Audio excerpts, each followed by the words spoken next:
On the Edge, in association with Uncensored Magazine.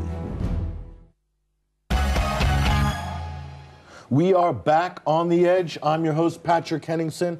I'd like to thank our online stream and our members for tuning in to this second hour of Overdrive. We've had a fantastic discussion with my guest, Charlie Skelton, who's the Guardian correspondent for the Bilderberg for the last 3 years.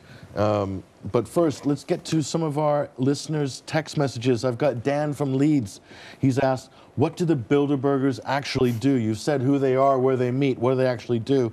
I've got Linda from Birmingham saying, is there any connection between the Bilderberg Group and Bohemian Grove? We'll get into that. And then I've got Denise again saying, are there any arms manufacturers who are represented at the Bilderberg Group? I'm sure there are. I know General Electric is one of those attendees. But let's talk to Charlie about that. Again, let's address Dan from Leeds' question. In a nutshell, what do the Bilderbergers actually do? Well, I think the easiest answer to that is what they do and have done and are trying to keep on doing is the biggest political experiment of our time and arguably of all time, which is Europe, the European Union, this huge entity. That's what they do. They do Europe. I mean, if you look back at if you look back at their past and look at the guy Joseph Rettinger who set them up, you know, he in 1948 became the Secretary General of the European Movement. The European Movement was funded by the CIA through a body called the American Committee for a United Europe, and you have the Alan Dulles in charge of that, and the CIA there, and you have the express desire in all of these bodies around in the early 50s, late 40s. All of these bodies sprang up to try and create Europe. It was always, there's all the different acronyms, different names, but you have this direct pump of cash from the British and American military intelligence establishment to keep this, to make this thing happen. During the Marshall Plan years. Yeah, and it is the European movement. The European movement it predates Bilderberg, and Bilderberg is a sort of a flowering of that, and it's lots of things. You know, there's some people argue that it's a little bit Nazi, and it's the declassified documents were declassified British documents. I believe it was last year. It was serialized in a few of the major newspapers in this country. That at the end of the Second World War, the German elite got together before Berlin fell and drew up their idea or their philosophy, their second Plan B, if it were, for a Fourth Reich, which would be a European Union. Okay, and that's mainstream news. I'm not.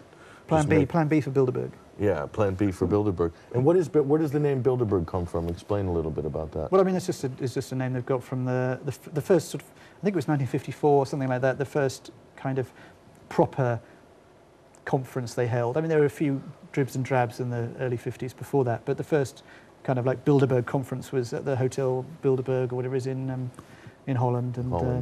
And is it still there? Is the hotel still there? Yeah, it is.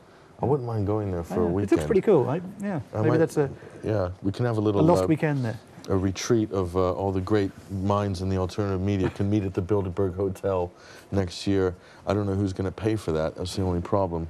Bilderberg, Linda from Birmingham, she wanted to know, is there any connection with Bilderberg and Bohemian Grove? My initial instinct is, yes, of course there is, because obviously some of the same people who belong to the Bohemian Grove, if you're not familiar with the Bohemian Grove, Alex Jones exposed that and made it kind of a public piece of knowledge by sneaking in and filming all these men like Henry Kissinger and the head of Sun Microsystems and the Bill Gateses of the world and the Wall Street power magnates running around shouting in the woods, and burning owls. The way that I distinguish it, though, is it's American. It's the kind of, as you say, the Wall Street skull and bonesy kind of crowd. It's like the fraternity initiation. Absolutely. For older. And they go camping, and God only knows what goes on in the woods. Yeah, who knows? Bilderberg is much more serious than that. It's a conference. You know, as I said before, it's the lanyards.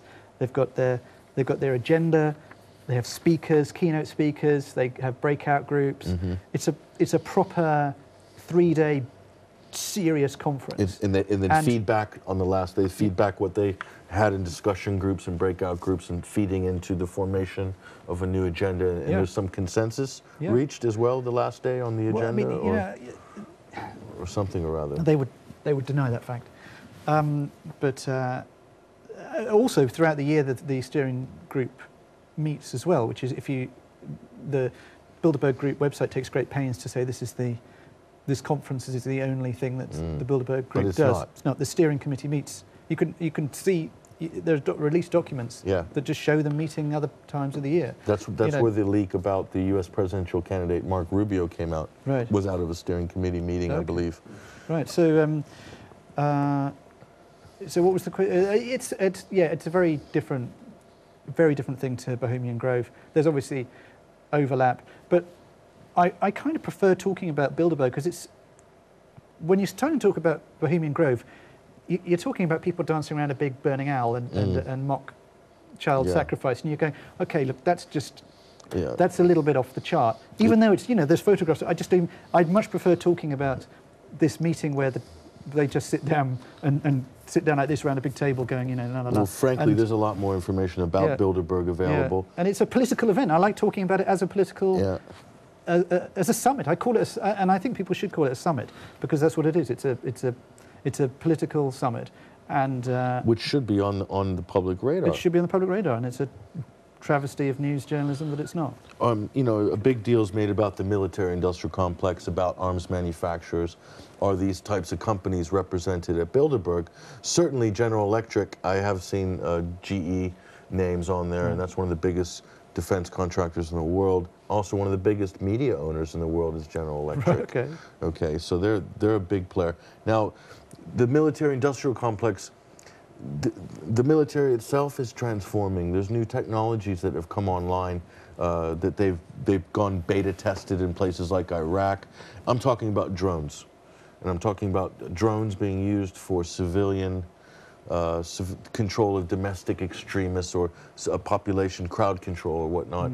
I saw the factory in Arizona when I was there. It's a massive operation, and thousands of jobs, and they beta test these things overseas in places like Pakistan and Afghanistan, and then lo and behold, you're sitting in the park and you see this thing flying over your head in America, and it's being commandeered and used by the local sheriff's department or the Department of Homeland Security, and we're not far off that in this country in the UK. This is so depressing. This subject is actually too depressing to talk about. I don't want to get into the police state, but it is funny. It is funny. In terms of the person asked about the arms companies this year in Chantilly, Virginia, if you look at it on, you might as well use a bit of CIA technology and look at it on Google Maps, and it's the Marriott Hotel is just literally surrounded by Boeing. Oh, just all the arms bell dotted all around the hotel. Yeah, Grumman or whatever it is. I can't remember. Interesting. But just all around are the arms companies just in a circle. So it's I would expect them to be. I mean, they're pretty much in it already. I'd expect them to be present this year. Because they're a big driver of Bilderberg policy.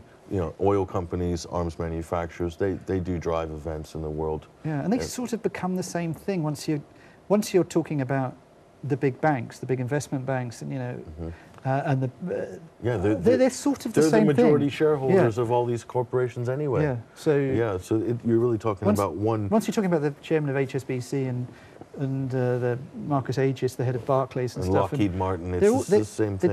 They're just owners and shop salesmen and etc. So the military, or the American intelligence often crops up, and I was saying last year the head of the NSA, this guy General Keith Alexander, who's the head of the NSA, head of US Cybercom. It's a nice Cybercom. And interesting. So I think he gave a sort of keynote speech. Why do I think that? Maybe I just made that up.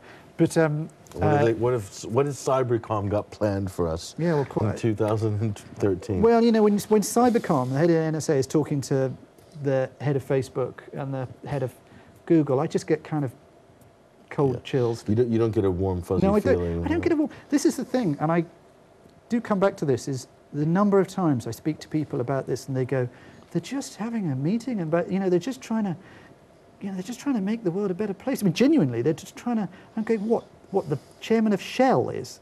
I mean, don't tell me that Shell are in this world to improve it. Anyway, et cetera, et cetera. So I don't want to get, that's... You and your bloody conspiracy theories. Well, the great thing about Bilderberg is in terms of conspiracy theories, it's simply not one. It's been put... it's been put in the wrong drawer. It's conspiracy fact. It's just a bit of history combined with a bit of politics. Sure, by definition, it's a conspiracy. You have multiple people, multiple groups steering an agenda in private, in a clandestine manner, to achieve a certain result. That by definition is a conspiracy. But it's not a conspiracy theory, it's a conspiracy fact. And I hope that a lot of the watchers of this show, On the Edge, are conspiracy factualists. There's a big difference from theorists. So I personally don't... I thought you were going to say conspiracy fascists. Fascists. We've got a few of those, actually. I've got a few of those coming in on the text. But look, I'm a conspiracy fact guy. I don't believe in conspiracy theory. There's nothing more boring in the world for me than conspiracy theory. I'm interested in conspiracy fact. I like to write about these things. I like to research about these things. I love that. The great thing about Bilderberg is there's so many documents. There's release documents, there's cabinet papers, there's memoirs. To know Bilderberg is to know history. Of the last 60 years, absolutely. It's to know history. Yeah. So certainly I didn't hear about it in high school in America. I was, went to the University of California. I never heard of Bilderberg. Obviously this was in the late 80s. And what would the world be like today if in your history book curriculum, there's a chapter in world history, 20th, 21st century, 20th century, of Bilderberg for the 17-year-olds to get their teeth into before they get into university. How would the world look? Do you know what? I'd love to. I went to the. What did I go to? There was a thing at Earl's Court about the design show at Earl's Court. And a guy there was talking about kitchens, and he said he's really pushing this. He's a guy called Johnny Gray, and he makes kitchens, and he loves kitchens, and he's now setting up a course on kitchen design at a university because he wants it to be taken up by the world of academia, and he's helped this course come into existence. I would love a university to call a course something like parapolitics or deep politics or something like that. And you'd have to go back to Plato. You have to talk about the Republic. You have to talk about how elitism works. How you have to talk about eugenics. I mean, sometimes someone like Alex Jones will just be shouting into the microphone, "It's all eugenics," and at our level, it is. But you'd have to do a bit of the British eugenics crowd who are kind of they really are fascists. The Darwins, the Huxleys, and and these sort of people. What's the guy? I've forgotten the Bertrand Russell. There's a friend of Darwin. I can't.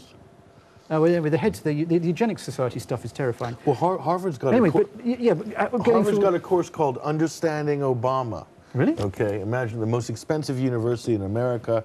They've now got a course called Understanding Obama. Okay, and this is what you pay, $60,000 a year in tuition to be able to take a course like that.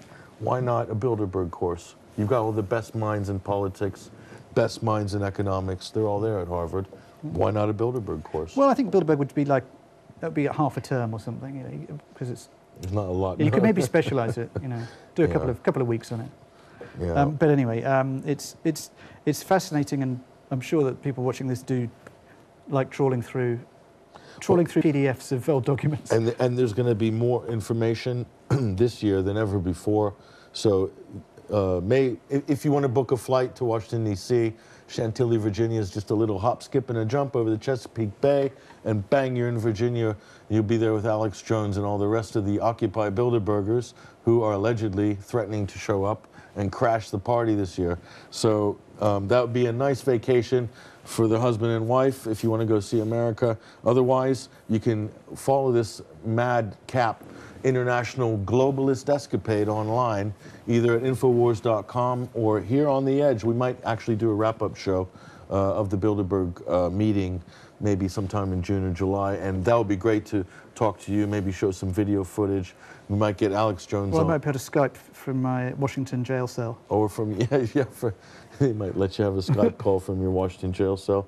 I think so. But, you know, at the end of the day, this is serious stuff. You know, and there will be some heavy-handed police tactics there. I'm sure there's going to be people arrested.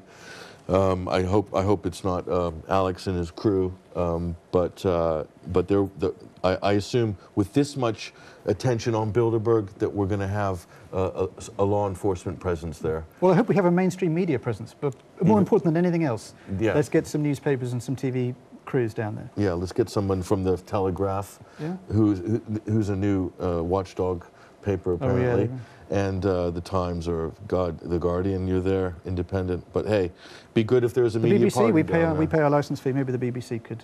Yeah, the BBC could pop down. They could. They've got the budget to send a crew down there, and they've got all the best kit. But anyway, thanks for joining us on The Edge tonight. I'm your host, Patrick Henningsen.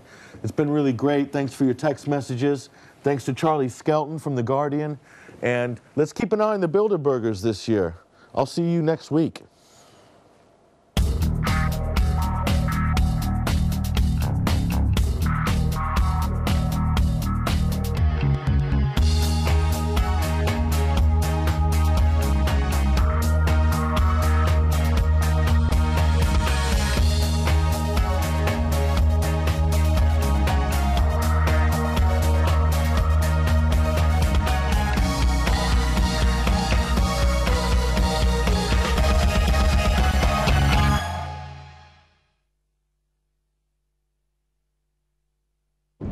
On the Edge in association with Uncensored Magazine.